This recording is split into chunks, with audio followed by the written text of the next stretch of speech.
Dear Maryland legislators, for the past 5 years, I have been begging you people to help me.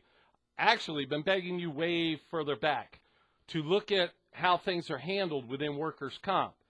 But I'm told, shh, don't do that, Mark, because Maryland workers' comp is the best that we have.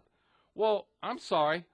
I ran kids programs for 15 years as first 2 years vice president, 13 years as a president, 22 years as a coach. And you don't sit there and you don't say, well, it's the best that it can be. You look at things and you critique them. You make them better.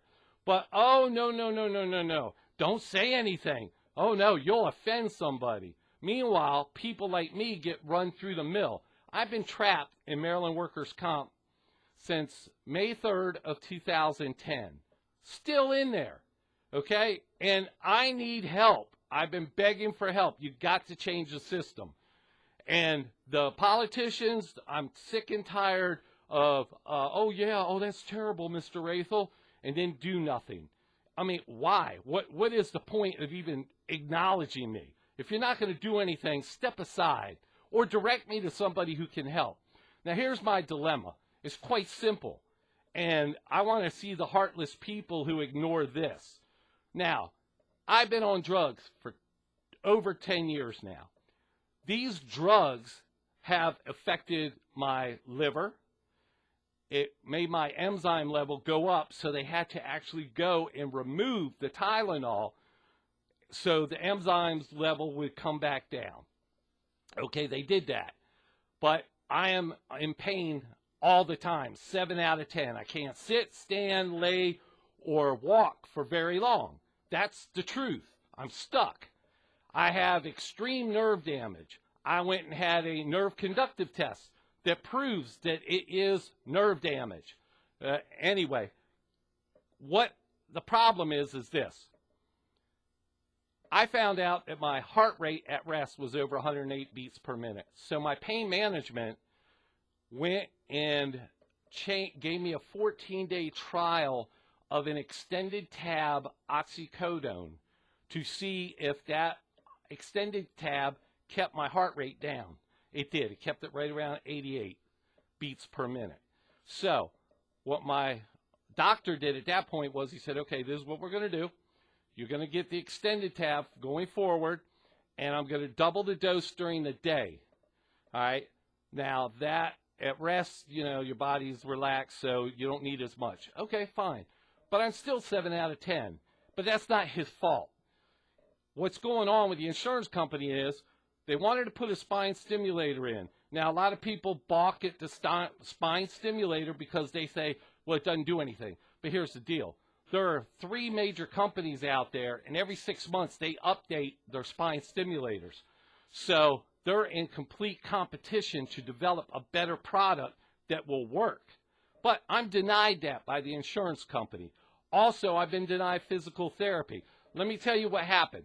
Physical therapy is a fine example. I wanted to do physical therapy because my pain management said, oh, by the way, I have a torn stomach muscle that I tore somewhere in the past 3 to 4 years. So the insurance company runs this lie trying to say, oh, it was done prior to being hurt in 2010. Really? I would have ignored being an athlete, playing basketball and flag football. I would have ignored a torn stomach muscle? No, I would have gone in and got it taken care of. But instead, they were able to push it aside by denying it. And they even tried to get this one lady to not contact my nurse case manager. They ran interference with her to talk to my attorney to say that, no, it happened during this period of time. Anyway, getting back to the issue. So my pain management wants to do all these things for me. They submit it to the insurance company. The insurance company denies it. Now, it falls back to me. I go to Medicare and say, look, I need this to happen. Medicare says, whoa. Let me tell you, buddy, this is part of your workers' comp. If you want to do this, you're going to pay for it out of pocket. So I sit in limbo and in pain constantly because of this little jerk game that keeps going back and forth. Now, I actually got my congressman Dave Trone. His people got in touch with Medicare. The Medicare woman, I'm on a fixed income. Remember, I got my Social Security disability October of 2012 on my own. So this lady calls me from Medicare out of Philadelphia, and she says, well, why don't you pay your copay? And I said, it's $50 copay. Why? I'm on a fixed income. How can I afford to do that? They want me to go twice a week. You realize what that is in a month? I can't afford that. That'll cut into either a payment of something or my food. And the lady just didn't care. She didn't care. Well, then too bad for you, buddy. So now I'm going to get back to the real issue why I started this video. Here's my dilemma. Over 10 years of being on narcotics, I've been begging to get off of this, and it's documented. So it's not like, oh, he's just bringing this out of nowhere. Now, here's what's going on. I am given that narcotics to keep my heart rate down, okay? My heart rate is good, but here's the problem. That narcotics is damaging my organs. So here's my options, because the insurance company won't do anything to ease my pain or at least reduce it. My options are very simple. I stay on the narcotics, and I watch my organs fail me, and I have a slow, painful, horrible death. Or I stop taking these narcotics, and I end up having a heart attack or a stroke because of the pain level going through the roof that right now at rest is 7 out of 10, okay? My pain level is 7 out of 10 constantly, and it's been that way. But what's going on is, again, the insurance company gets to do what they want to do. I'm in limbo. I've been hurting. I've been begging for help. And under the Americans with Disabilities Act of 1990, something should be done. I have civil rights because I am a disabled American. I'm no longer a hurt Maryland worker. I've been a disabled American since 11 of 2012. Yet, Maryland Workers' Comp does not have any part of the system set up to handle people who are disabled. So again, people look at me and act like I'm causing a scene or causing a problem. No, I'm saying some things in Maryland Workers' Comp are not right. A few tweaks of this and you can make it better. But everybody wants to look away. Hell, my local delegate, he even went to the point of ignoring what was going on and didn't tell me that there is actually within the Maryland General Assembly, there's actually a group that deals with workers' comp. Why didn't he direct me to them? I mean, I've been dealing with this guy for well over 5 years. All he had to do was say, oh, Mr. Rathel, wait a minute, we got this over here. Why don't I set up an appointment with you? You sit down with these leaders and talk it out and see what can be done. Okay? Now, last thing. This isn't just for me. This is for any hurt Marylander. Okay? And I'm going to tell you something. I put forth a bill. It was put forth because I went on the attack on the offense. And I said, people lose their CDL license for no reason. If you're trapped in Maryland Workers' Comp, which takes a long time just to get a hearing, a long time just to go to get surgeries or whatever you need, that you shouldn't lose your CDL license because you can't go take your DOT physical. We got it 100% voted in on both the Senate side and the delegate side. And the bill was signed into law by Hogan his first year coming in. Okay? But I wasn't grandfathered in. I lost my CDL license. Well, you know what? I took one for the team. Marylanders. Okay? And I'm very specific about this.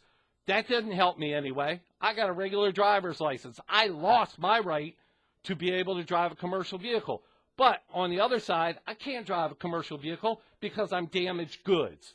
I can't sit, stand, lay, or walk for any period of time without having to change what I'm doing. So I'm in constant pain. Now, again, my system is this, or my bottom line for me is this, and I want you as a person, I want you to tell me what you would do. Would you stop taking your narcotics and watch your pain level go from 7 out of 10 to through the roof, and then suffer and die from a heart attack or a stroke? Or would you continue to stay on that medication that is doing severe damage to your organs? Which death do you prefer? Oh, did I say something that just offended you? Because that's my choice? Because nobody will do anything to lessen the pain I'm going through? Okay, last thing. Maryland, I'm telling you, you're violating my civil rights. Somebody needs to step up and do something, because if I die either a horrible death either way, I've got everything in writing from begging you people from day one to do something about it, and I've got the people who have ignored it. The governor, the lieutenant governor, delegates, you've been on mass emails, so don't act like you don't know who I am or why I'm contacting you.